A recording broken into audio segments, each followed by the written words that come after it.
Ever wish you could just sit down and chat with someone from ancient times? I mean, Mhm. really talk to them face to face? Like a time machine, but for conversation. Yeah, exactly. Okay. Well, imagine looking into the eyes of someone who lived almost 2,000 years ago. And not a statue, but a painting. Okay, I'm intrigued. But a painting so lifelike, so full of personality that you'd almost expect them to blink or speak. And that's the power of these mummy portraits from Roman Egypt. They're incredible. Yeah, you don't see that kind of realism in a lot of ancient art. Right. It's like they're looking right at you across all those centuries. So we're diving into Roman Egypt then, through these portraits. Exactly. We're going to explore this fascinating period where Egyptian, Greek, and Roman cultures all kind of collided. We'll be looking at artifacts too, not just the portraits, all from the Golden Mummies of Egypt exhibition at the Manchester Museum. Sounds amazing. I'm always fascinated by how different cultures interact. Me too. And this period is so rich with that kind of exchange. Plus, we'll be drawing on insights from Dr. Campbell Price. He's the curator there. Oh, wow. So we're getting the expert's view too. Absolutely. Think of it as a historical detective story. Okay, I like where this is going. We're piecing together clues from art and artifacts, trying to understand this lost world. But maybe solve some mysteries along the way. Right, so let's set the stage, go back in time. Egypt, right after the death of Cleopatra. The Ptolemaic dynasty, the Greek rulers, they're out. Roman rule has taken over. But here's the thing. Ancient Egyptian culture, it doesn't just disappear. I bet that made for some interesting times. Oh, definitely. Because the Romans, even though they were known for absorbing conquered cultures, they had a unique respect for Egyptian traditions. That's not what I would have expected. Right. It makes you wonder why. And this is where Alexandria becomes really important. It was this incredibly diverse hub of learning and trade. People from all over the Roman Empire were there, mixing their ideas and belief. A real melting pot. Exactly. And it's in this kind of melting pot that we see the mummy portraits start to appear. So they're a product of this cultural fusion. Yeah, it seems that way. They're a big shift from the more stylized funerary art of earlier periods in Egypt. Remember all those traditional symbolic images you see on tombs and sarcophagi? Yeah, very formal and otherworldly. Well, these mummy portraits are totally different. They're incredibly realistic, almost like photographs, painted on wooden panels and then placed right over the face of the mummy. Wow, like a personalized cover. So were these portraits just about preserving what the person looked like? That's what you might think at first. But they are actually part of a much bigger idea, a whole belief system about transformation and preparing the deceased for the afterlife. Okay, so more than just a snapshot then. Exactly. They weren't just trying to cheat death, they were trying to transform it. Fascinating. So how did these different cultures, Egyptian, Greek, Roman, how did they all mix together in everyday life? Can you give me an example? Absolutely. The Golden Mummies exhibition has some amazing examples. Like, imagine finding terracotta figurines in someone's house, figurines of Egyptian gods, but with a clear, classical Greek style. So people were blending their religious beliefs too. Absolutely. And there's this incredible mummy of a man named Artemidoros. His name's Greek. But his shroud is covered in images of Egyptian gods. It's like he was embracing both sides of his heritage, even in death. So are you saying that Roman Egypt wasn't just a period of decline for Egyptian culture? That's one of the big takeaways here. Dr. Price really emphasizes that it wasn't about decline. It was more like a metamorphosis, a dynamic period of adaptation. Things were changing and evolving, not just fading away. I never thought of it that way. Yeah, it's a different perspective. And this brings us back to mummification. Often people think it was all about preserving the body. Yeah, trying to stop decay. But Dr. Price suggests it was about something much deeper, preparing the body for an eternal divine existence. So it wasn't just about holding on to the past. No, it was about transforming for the future, reaching for a kind of immortality. And the use of gold in the mummy masks and portraits really emphasizes this idea. Gold, being incorruptible, it symbolized the eternal nature of the gods. A physical representation of their desire to transcend death. That's a powerful image. It is. But then we get to this mystery surrounding the portraits themselves. Were they actually accurate representations of the deceased? Or were they more idealized versions? Maybe even beautified to present a more perfect self for the afterlife? That's a good question. I could see families wanting to show their loved ones in the best light, even for eternity. Dr. Price is skeptical about how accurate they really are. He thinks some might have even been mass-produced or painted in Italy and shipped over to Egypt. Wow, I guess we'll probably never know for sure. Probably not. But one thing that makes you wonder is that a lot of the portraits don't show any blemishes or signs of aging. So maybe they were meant to depict an idealized state, not a completely realistic one, almost like creating the best version of themselves for the afterlife. Exactly. And it's important to think about who these portraits were meant for. Probably they were meant to be seen by family members, maybe even displayed in a chapel setting where loved ones could visit and feel connected to the deceased. Like a lasting presence even after death. Yes, exactly. Yeah. And it's incredible how many of these portraits have survived. They're so fragile, just paint on thin wood. But the dry desert sand of Egypt was the perfect environment for preserving them. Like they were tucked away in a time capsule, just waiting for us to find them thousands of years later. It's pretty amazing that they've lasted this long. It really is. It's like a message across the centuries, a glimpse into another world. Almost like they were meant to last forever. Right. And, while we've been talking about this big idea of reaching for eternity, I think we should zoom in a little. Look at the details in these portraits. Oh, the specifics. Yeah, because they tell us so much about the people in them, their social status, the cultures they were a part of, even their aspirations. Each one is like a visual biography. Waiting to be decoded. Exactly. Take the clothing, for example. It's not just decorative. The hairstyles and jewelry, too. They're all clues. Little hints about their world. Right, like you'll see this mix of Roman and Egyptian styles in their clothes. Oh, interesting. A bit of both. Yeah. So someone might be wearing a toga, which is very Roman, Right, right. but then someone else might have on a traditional Egyptian tunic, maybe even with hieroglyphs on it or images of gods. Wow, so they were really blending those elements together. It's a visual representation of that cultural fusion we've been talking about. Makes you wonder how they decided what to wear. Right. Was it a personal choice or were there social rules? We don't really know. Maybe a bit of both, I suppose. Probably. And the hairstyles give us clues, too. Roman hairstyles, especially those of the emperors, were really fashionable in Roman Egypt. Oh, so keeping up with the trends, even back then. Exactly. You can see that Roman influence in the portraits. Another way they were incorporating Roman culture. Adapting and making it their own. Yeah, it's like they were picking and choosing from a cultural wardrobe. I like that analogy. Thanks. It's fascinating how they created a style that reflected not only their own lives, but also the broader world they were living in. A style that said, this is who I am in this place and time. Exactly. Oh, and the jewelry. Don't forget the jewelry. It's always so elaborate and eye-catching. Yes. What can we learn from the jewelry? Well, of course it shows wealth and status. Makes sense. It's jewelry. Right. But a lot of the pieces also had deep religious meaning. Oh, so more than just bling. Right. You'll see amulets with Egyptian gods and goddesses on them, protective symbols, even tiny representations of the deceased person themselves. Wow, so they were carrying their beliefs and hopes with them into the afterlife. It's like packing for eternity.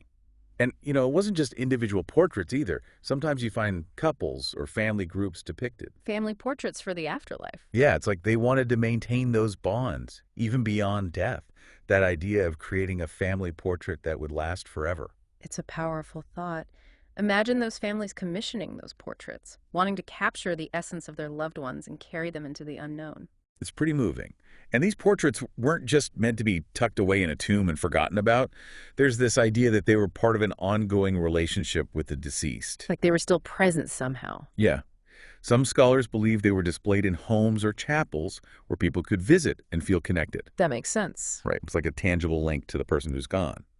And this idea, this desire to bridge the gap between the living and the dead, it shows up in so many cultures throughout history. It's a universal human experience, isn't it? That longing to connect with those we've lost. Absolutely. But let's talk about how these portraits were made. They're so lifelike, almost like photographs. How did these artists achieve that level of realism with the tools they had back then? Well, they were using a technique called encaustic painting. Encaustic painting. Yeah, it involved mixing pigments with hot beeswax. Then they'd apply that to a surface, which was usually wood in this case. So instead of oils or watercolors, they were painting with melted wax. That sounds pretty challenging. Oh, it definitely required a lot of skill. The wax had to be at just the right temperature. And the artists had to work quickly and deliberately to get the effects they wanted.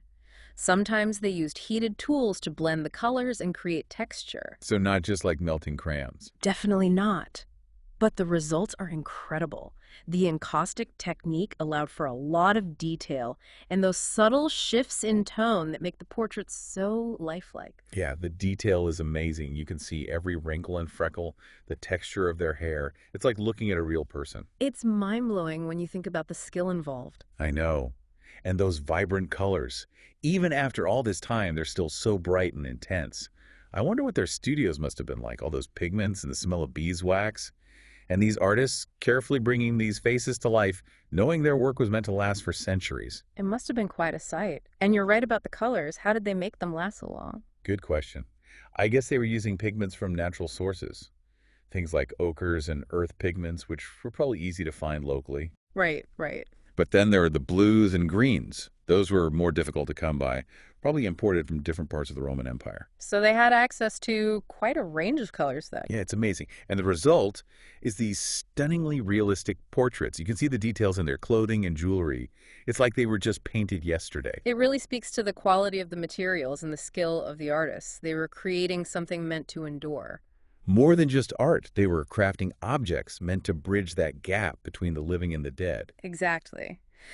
Which brings us to the afterlife itself. We've talked about how Egyptian, Greek, and Roman cultures mixed. But how did their beliefs about death and what comes after intertwine? What did they think happened when you died? Well, it's a bit complicated because beliefs varied depending on the time period and the person's background. But in general, the ancient Egyptians had this idea of a journey to the afterlife.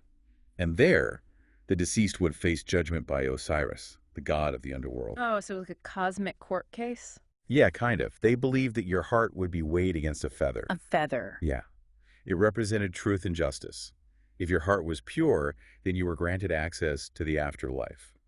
But if it was heavy with wrongdoing, well, it was devoured by a monster, and you were denied eternal life. That's intense. A heart heavy with the weight of a lifetime. It's a pretty powerful image. Mm-hmm. So what about the Greeks and Romans? Did they have similar beliefs?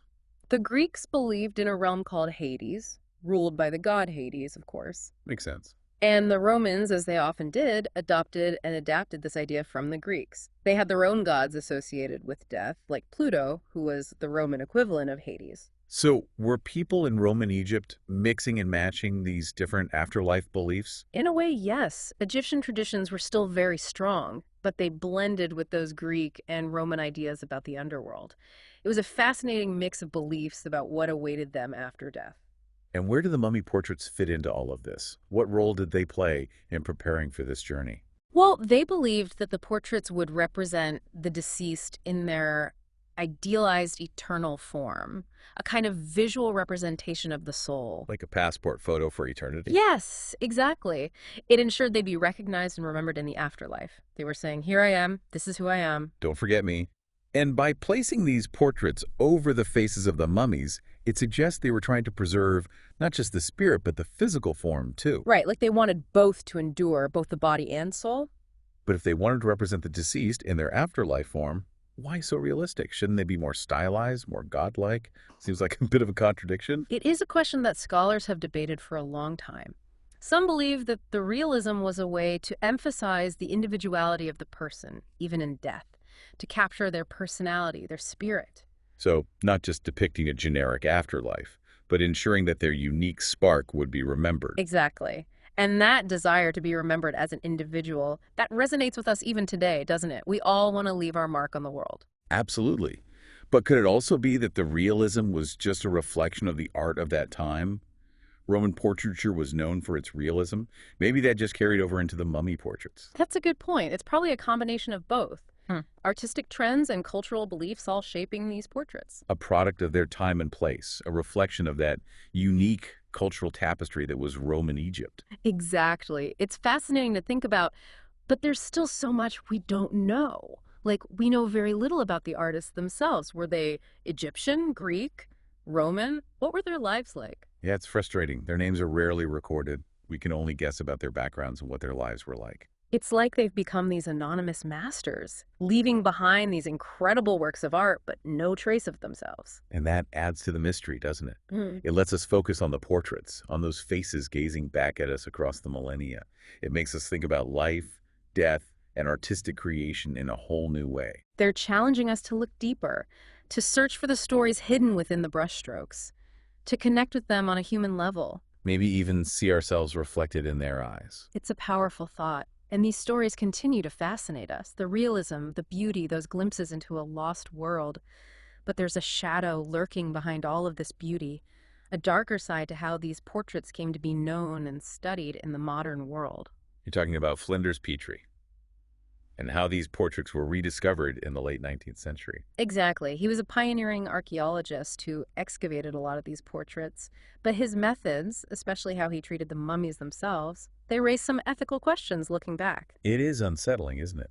These people were so carefully prepared for their journey to the afterlife, only to have their remains treated as objects. It reflects a problem that existed in archaeology for a long time. There wasn't always a connection between appreciation for these ancient cultures and respect for the human remains that were a part of them. It's a good reminder that our understanding of the past is always evolving. What was considered okay in the past might not be okay now. Right, and it highlights the importance of ethics in archaeology and how museums handle these objects. Absolutely. Today, there's a much greater emphasis on collaboration, working with descendant communities, treating human remains with respect and dignity, and understanding the cultural and historical context of the remains. It's good to see that shift in perspective.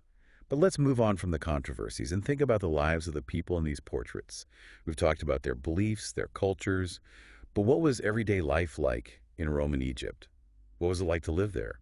Imagine bustling marketplaces, overflowing with exotic spices and fabrics from all over the Roman Empire, the latest fashions from Rome, grand temples dedicated to both Egyptian and Roman gods, side by side, showing the blended belief systems of the time, lively discussions in the shadow of the great library of Alexandria, a center of knowledge and scholarship. It sounds incredibly vibrant and cosmopolitan, not your typical dusty history lesson. Not at all. And it wasn't just the elite who lived exciting lives. We have glimpses into the lives of everyday people, farmers, merchants, artisans, letters, contracts, even shopping lists have survived. They lived, loved, worked, worshipped, just as we do today.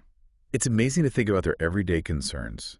What were they worried about? Taxes, gossip about the neighbors. Probably all of those things. But we also see evidence of concern about things like drought, disease, the unpredictable flooding of the Nile, even the occasional crocodile attack. Canal attack. Okay, I'm glad we don't have to worry about that. Right. It's a reminder that life back then could be pretty precarious. But there was also celebration. They had festivals, music, theater, even public games, like their version of sporting events, but with gladiators instead of football players. Now that's entertainment.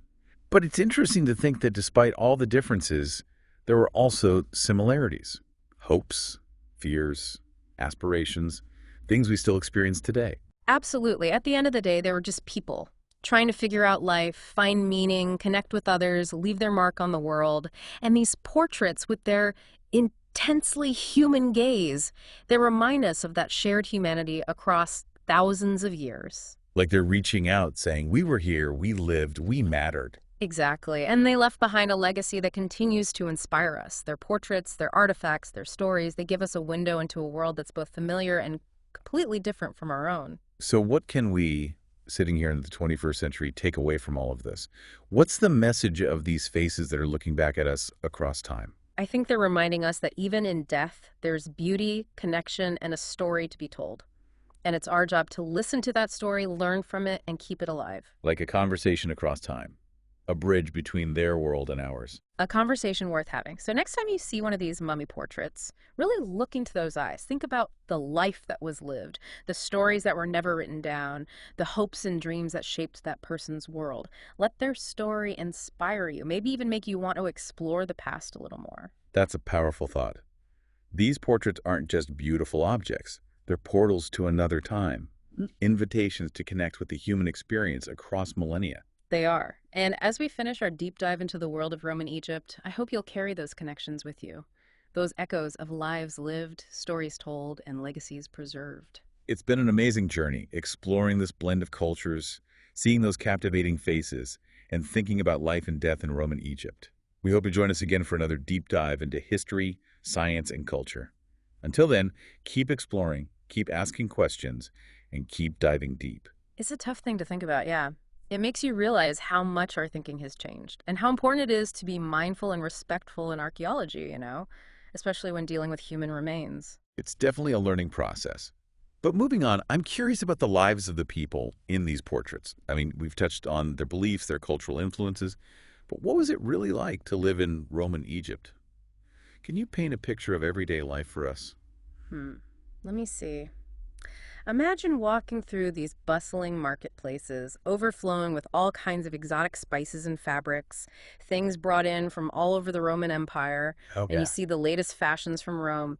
And then you've got these grand temples dedicated to both Egyptian and Roman gods standing right next to each other. It really shows that blend of beliefs we were talking about. Or a real mix. Yeah.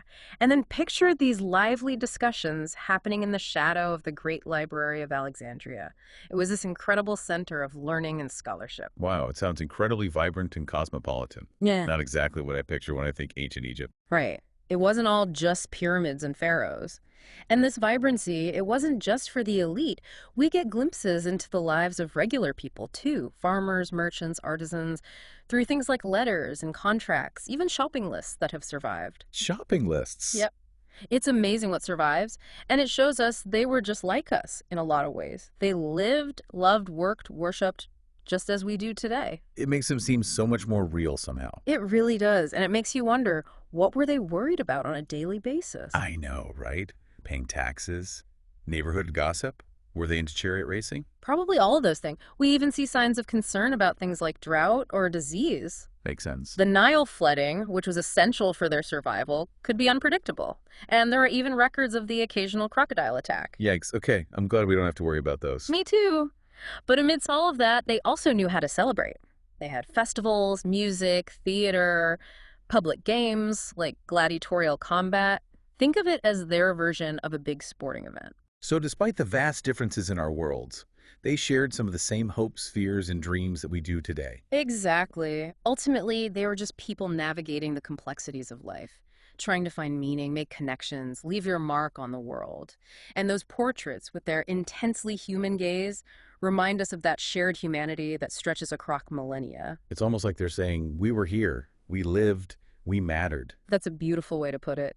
And they left behind a legacy that continues to captivate and inspire us. Their portraits, their artifacts, their stories, they all provide a glimpse into a world that is both familiar and utterly different from our own. So as we wrap up our deep dive into the world of Roman Egypt, what can we as 21st century listeners take away from this? What's the lasting message of these faces gazing at us across the centuries? I think it's a powerful reminder that even in death, there's beauty, there's connection, and there's a story to be told. It's up to us to listen, to learn, and to keep those stories alive. It's like we've been having a conversation across time, building a bridge between their world and ours. Exactly, and it's a conversation worth continuing.